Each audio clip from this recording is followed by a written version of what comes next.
이 생각 안 바꾸면 올해 정말 후회하실 수도 있습니다. 오늘이 그 마지막 이야기, 지금 시작합니다.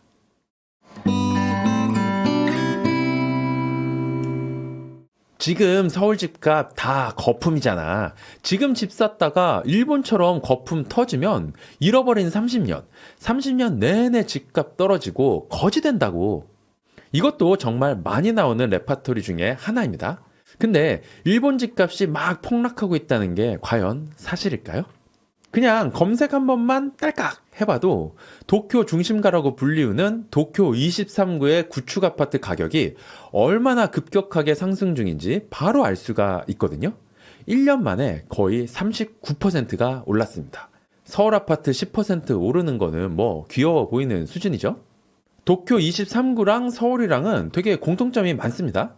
아니 정확히는 도쿄 23구랑 서울 강남 3구랑 비슷하다고 보시면 돼요. 대체 어느 부분이 비슷하냐? 입지 희소성과 커뮤니티, 브랜드 프리미엄이 결합된 대단지 아파트. 어디서 엄청 많이 들어본 말이죠? 서울이나 도쿄나 시내 중심부에 입지 희소성이 있는 곳에 상품성까지 더해지면 모든 사람들이 가지고 싶어하는 그런 아파트가 탄생하기 때문에 가격이 오를 수밖에 없는 거예요. 아니 그 비싼 아파트를 누가 받아주냐? 어떤 호구가 그 가격에 집을 사주냐? 자, 일본에서는 파워 커플이라는 게 있다고 합니다. 고소득 맞벌이 가구를 말한다고 하는데 우리나라랑 비슷하지 않습니까? 비싼 아파트는 희소성 때문에 더 비싸지고 고소득자들은 고소득자들끼리 결혼해서 그런 희소성 높은 아파트를 비싼 가격에 사버리는 거예요. 그래서 도쿄 중심가는 엄청나게 폭등하고 있고 변두리는 살짝밖에 안 오르는 지역별 양극화가 생기게 되는 거예요. 정말 모든 면에서 도쿄와 서울은 대단히 비슷하죠. 도쿄 중심가는 서울처럼 계속 가격이 폭등하고 있습니다. 일본처럼 거품이 터지면 집값이 폭락한다? 완전히 잘못 알고 있는 겁니다. 거품이 터지면 변두리 집값만 폭락하는 거고 수도권, 서울로 가까워질수록 집값은 오히려 더 오르게 되는 거예요. 아파트만 집이냐? 나는 아파트 번잡스럽고 싫더라고. 비싸기도 하지만. 그래서 나는 그냥 변두리에서 단독주택 하나 사가지고 거기서 살 거야. 내가 살 집인데 나만 좋으면 그만 아냐? 이렇게 마당 있는 단독주택에서 사는 게 로망인 사람들도 많기는 합니다. 근데 집은 나만 좋다고 끝이 아닙니다. 집을 100% 투자 자산이라고만 생각하는 것도 문제가 있기는 하지만 100% 거주 가치만 있다라고 생각하는 게 저는 그게 더 위험하다고 봅니다. 단독주택, 이거는 내가 이제 앞으로 영원히 절대로 이사 갈 일이 없고 자산을 불릴 생각도 없다 싶은 사람들만 사실 수 있는 거예요. 제가 약간 극단적으로 말씀드린 것 같기는 한데 사실이 그렇습니다. 여기 지난 10년간의 서울 아파트 가격과 서울 단독주택 가격 그래프를 가져왔어요. 서울 아파트가 10억 오를 동안에 단독주택은 5억이 올랐습니다. 자산으로서의 성장 가치가 어마어마하게 크죠? 아니, 5억이라도 올랐으면 충분한 거 아니야? 라고 생각하실 수도 있는데 더 심각한 문제는 따로 있습니다. 이거는 지난 5년간의 거래량을 비교한 겁니다. 파란색이 아파트 거래량이고 주황색이 단독주택 거래량입니다. 거의 10배 정도 차이가 나죠? 단독주택은 거래 자체가 잘 안 됩니다. 황금성이 정말 나쁘다는 거예요. 팔고 이사를 간다 아니면은 현금화 한다 이런 게 정말 힘들다는 겁니다.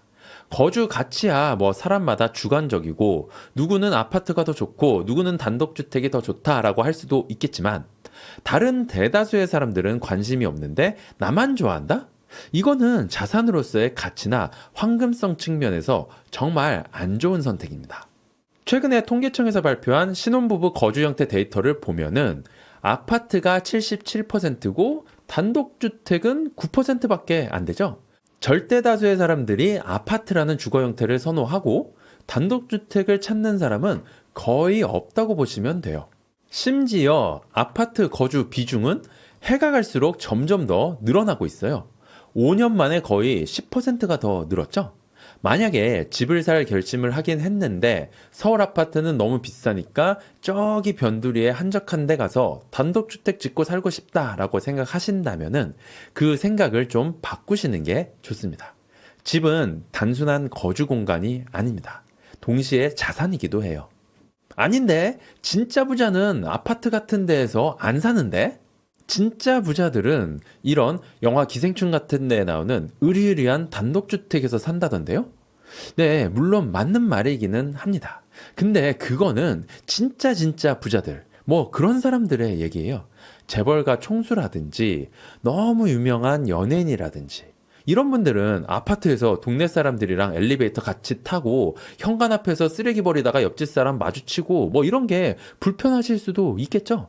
근데 뭐 이런 분들 생활 패턴이랑 우리 같은 평범한 사람들이랑 같은 선상에서 보시면은 안 됩니다. 진짜 초특급 부자들이야 뭐 그런 데서 살지 몰라도 대다수의 사람들은 소득이 높을수록 아파트를 훨씬 더 많이 선호합니다. 저소득층과 고소득층의 아파트 거주율이 거의 2배 정도 차이가 나죠. 딴 생각하지 마시고 집 살 거다 하면 그냥 아파트만 보시면 됩니다. 뭐 아파트 공화국이 어쩌네 저쩌네 그게 무슨 상관이에요. 전부 다들 아파트에서 살고 싶어 하는데 올해 민간임대 사업자 8년차가 끝나서 그 사람들 매물이 쏟아져 나온다던데? 그래서 올해는 집값이 폭락할 거라던데? 이런 것까지 얘기하시는 분들은 그래도 부동산 시장에 꽤 관심이 많으신 분들이에요. 몇몇 폭락을 주장하시는 분들이 하락 논리를 찾다가 결국에 이런 것까지 찾아서 주장하시기도 하는데 그냥 얼핏 들으면 되게 그럴싸해 보이죠? 근데 이것도 좀만 더 자세히 들여다보면 전혀 현실성이 없습니다. 기사를 보시면 8년 장기 임대가 끝났는데 못 판다라고 하네요. 이게 무슨 말이냐? 이 기사가 나온 게 지금 11월 5일이죠. 이 기사 나오기 딱 보름 전에 뭐가 있었냐? 토어제가 있었습니다. 아니, 토어제가 이거랑 무슨 상관인데? 상관이 있습니다. 민간임대사업자들이 8년간 엄청 싸게 전세를 내놓은 이유가 뭐냐? 바로 8년간 재산세, 종부세를 거의 안 내도 되는 혜택이 있었거든요. 딱 8년만 버티면 보유세 부담 거의 없이 시세 상승분만 그대로 먹으면서 팔 수가 있었던 거예요. 근데 이런 집은 다 임차인들이 지금 살고 계시거든요. 민간임대 사업자니까요.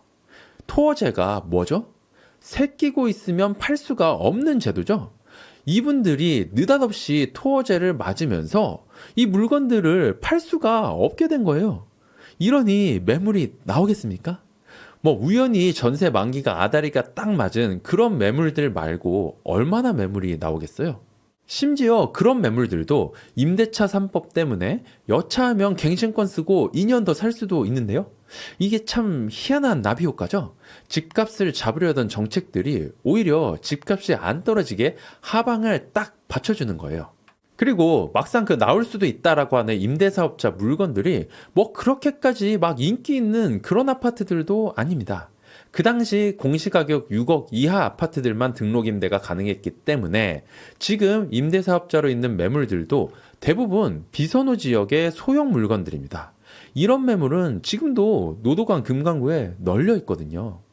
만약에 기적적으로 지금 민간임대사업자로 등록된 매물 2만 5천 개가 싹 다 동시에 매물로 나온다고 가정을 해봅시다. 뭐 이런 가정까지 해야 하나 싶지만 뭐 아무튼 그렇다고 쳐요. 현재 서울 아파트의 매물 수가 5만 7천 개입니다. 거기에 2만 5천 개가 한꺼번에 추가된다고 하면 8만 2천 개가 되거든요. 근데 이게 딱 25년 6월 매물수랑 똑같아요. 이때 6월에 집값이 진짜 얼마나 올랐었는지 다들 기억하시죠? 민간임대사업자 매물이 나오면 뭐 매물이 좀 늘어나니까 시장에 약간의 영향을 줄 수는 있겠지만 토어제랑 임대차법 때문에 매물이 별로 나오지도 않을 뿐더러 비선호 지역 물건들이고 그 수도 그렇게 많지 않아서 이런 걸로 집값에 큰 충격을 줄 수는 없습니다. 자, 드디어 준비했던 내용을 다 끝냈네요. 여러분, 처음 집을 산다는 게 정말 얼마나 어렵고 힘든 일인지 저도 잘 압니다. 최근에 단시간에 집값이 너무 많이 올라버려서 더더욱 상실감을 많이 느끼시고 있을 거고요. 그렇기 때문에 이런 잘못된 정보들에 현혹당하기가 더 쉬워질 수도 있습니다. 하지만 제가 준비한 이 영상들을 보시고 현실을 직시하실 수 있었으면 좋겠습니다. 여러분, 아직 늦지 않았습니다. 부통령TV가 항상 여러분들의 내 집 마련을 응원하고 있습니다. 혹시 고민되는 부분이 있으시면 댓글로 남겨주시기 바랍니다. 구독과 좋아요 부탁드립니다. 감사합니다.